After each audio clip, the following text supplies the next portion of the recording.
Hello and welcome back to the 80s Toy Museum. You can call me Mike, and today I'm taking a look at a certain group of Scottish warrior poets, courtesy of a Patreon special missions request from Nathan. Looking at all of the Iron Grenadier figures and vehicles from the original G.I. Joe Real American Hero vintage line, plus a custom figure of a certain rowdy Scot who likes to kick tuchus and chew bubblegum. And he's all out of bubblegum. Starting with the leader of the Iron Grenadiers is Destro, released in the first wave of Iron Grenadiers in 1988. For his second figure of the line, he maintained the black motif, but added a red cape and a golden sword that could be hung from a hook on his hip. Gone was the silver he wore as Cobra Commander's arms supplier. This Destro is decked out in a gold chrome dome. One of Destro's ancestors started the family fortune by selling arms to both sides during the English Civil War. One ancestor was caught in the act by Cromwell's men and was made to wear an uncomfortable steel mask. They had to punish him, but they still wanted his weapons. Since that time, the lairds of the Destro clan have worn the mask with pride and passed it down to succeeding generations. Destro got an air chariot of his own with the Despoiler, a one-man flying mini-jet. It had a front gun turret mounted on a ring that could move left and right, as well as up and down, and a pair of missiles.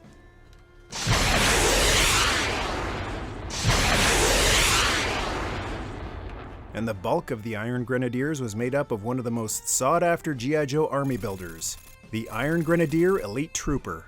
They included not this gold sword, but a similar one that could be hung from a hook on his hip, a black submachine gun, and a red pistol.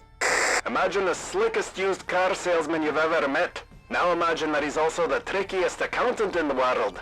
Try to picture what he would be like if that guy was also a highly trained commando with expertise in explosives, small arms, and hand-to-hand combat. Top it off with the fact that no other mercenary group in the world wants them because of their history of turning on their superiors. That's what an Iron Grenadier is. And since Destro could now command from afar, his general on the ground was Voltar. He included a backpack, a submachine gun, and a condor. He has the quality I admire most in a general. You know that Napoleonic anecdote? The marshals of France were extolling the practical prowess of a certain young commander. The little corporal cut them off tersely. All very well and good, but tell me one thing. Is he lucky? In addition to ground troops, Destro's new army got plenty of air support from the a.g.p, the anti-gravity pod. It featured a clear canopy, a pair of cannons that could point up or down, connected jets that could pivot for vertical takeoff, a moving rear stabilizer, and 4 missiles. It was piloted by the Nullifier, who had a flip-up visor. Nullifiers are fed solely on a diet of high-protein gruel that looks like grey mush and tastes like wet cardboard. Their muscles are always sore and their nerves are constantly on edge from the stress. Consequently, the Nullifier usually has the temperament of a rabid pit bull and is more likely to bite. And Destro's ground support was the spectacular D.e.m.o.n tank, dual elevating multi-ordnance neutralizer, one of the best Joe tanks of all. Lots of play features with this one. It had a swing-open cockpit that held 3 figures,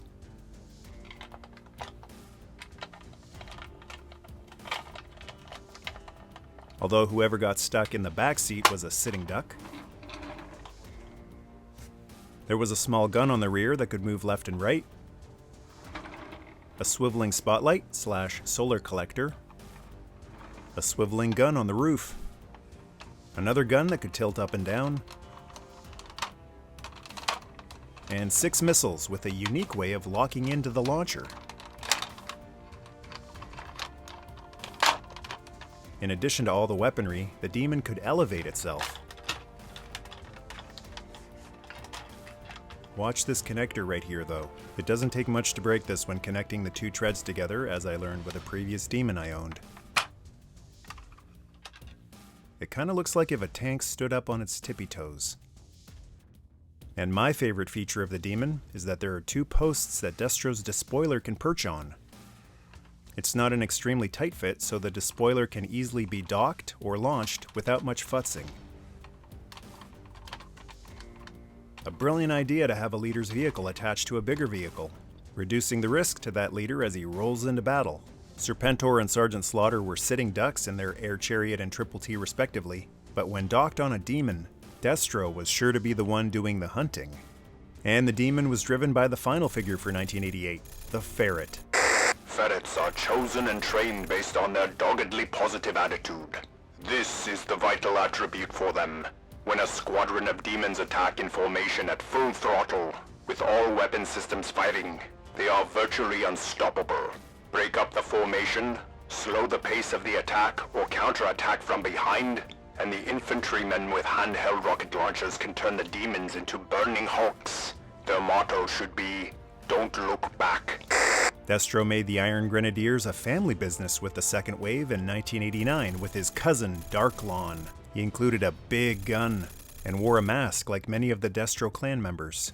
Completely unhindered by ideology or ethics, d.e.m.o.n is motivated by pure greed. His telephone solicitors have been known to drum up business for his mercenary army by offering reasonable hourly rates and cash rebates. d.e.m.o.n rolled into battle in the Evader, a two-wheeled attack vehicle. The body could flip up to seat the driver. There were a pair of movable guns on the sides, and a dual missile launcher on the roof that could spin.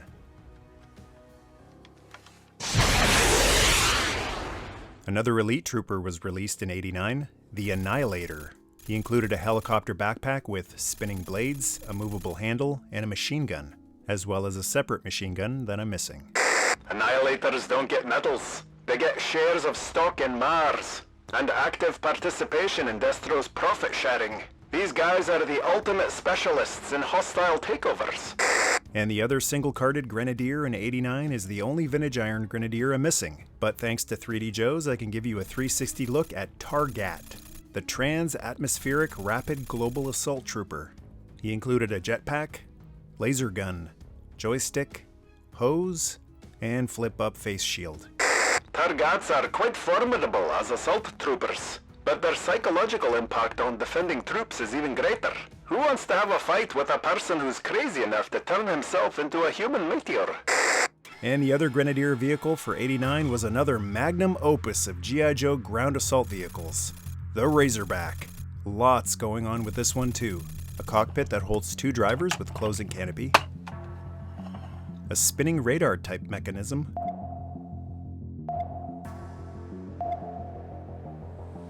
eight missiles on swiveling launchers,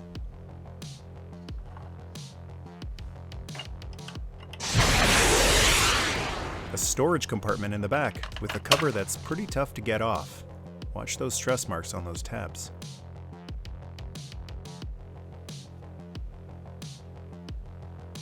A trailer hitch on the back, the often missing antenna, and a hamster ball with a dual cannon attached to it.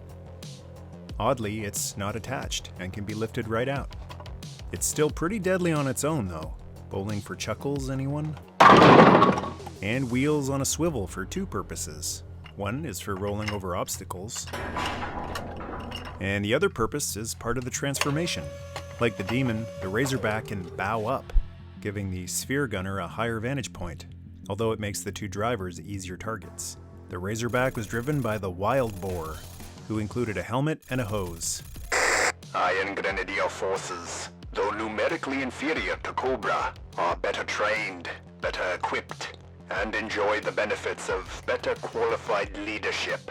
The Wild Boars are formidable opponents on the battlefield because they embody the most fearsome attributes, the will to succeed. 1990 was the third and final year of Iron Grenadiers in the Real American Hero line. Metalhead was Destro's anti-tank specialist. He came with a helmet and 6 missiles that could be launched off his legs and backpack. I'm missing some of the hoses and a pistol. Despite how he was portrayed in the Deke series, according to his file card, he's quite brilliant. The real targeting computer is upstairs in his brain, and it doesn't have an off switch. This guy is so wrapped up in his work that even when he sits down for dinner, he's preparing for battle. He tests his visual acquisition sensors by locking onto the mashed potatoes as they are passed from one end of the table to the other. He calculates wind deflection by observing how the steam rises off the meatloaf. He even measures the diameter of the green peas. seeing them as micro-targets. If he looks you straight in the eye, you'll feel as if you have a bullseye on your forehead. And since Destro had air, land, and space covered already, the Undertow Frogmen were recruited to siege the seas. He came with a removable mask and flippers. I'm missing his harpoon, sled, missile, hose, and barracuda. Undertow will swim through anything. This guy makes leeches look friendly. It's almost impossible to defeat him in his own environment. If we have to take him in his own backyard, we first have to get the tetanus booster shots before we move out for action. The best defense against this slime swimmer is to keep a safe distance and throw grenades from behind a well-fortified enclosure. And only one vehicle was released for the Iron Grenadiers in 1990. Or is it two?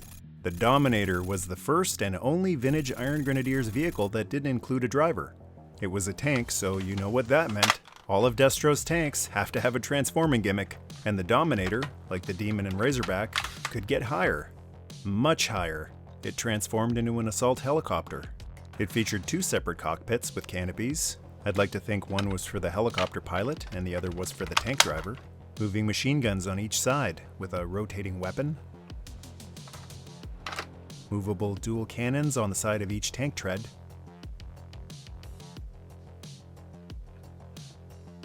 And 4 missiles, which could be inserted into a missile launcher on the front.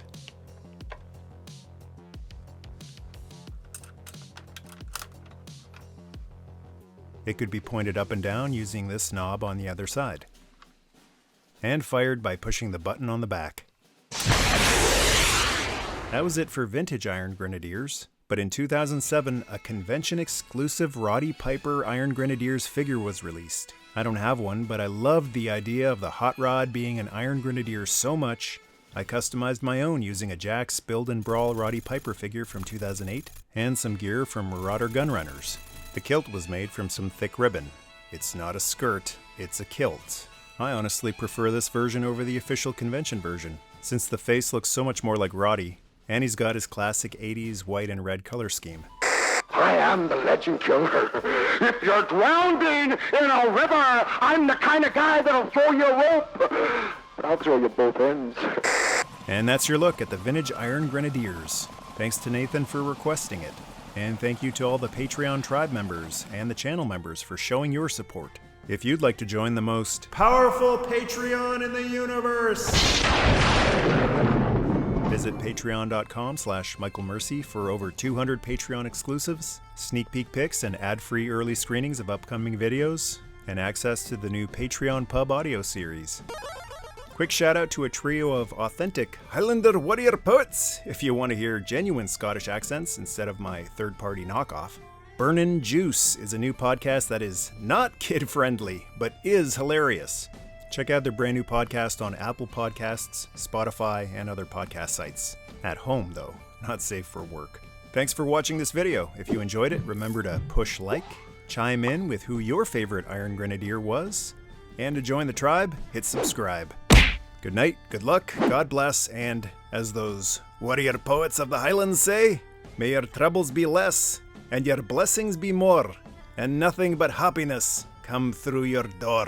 Nerdmaste.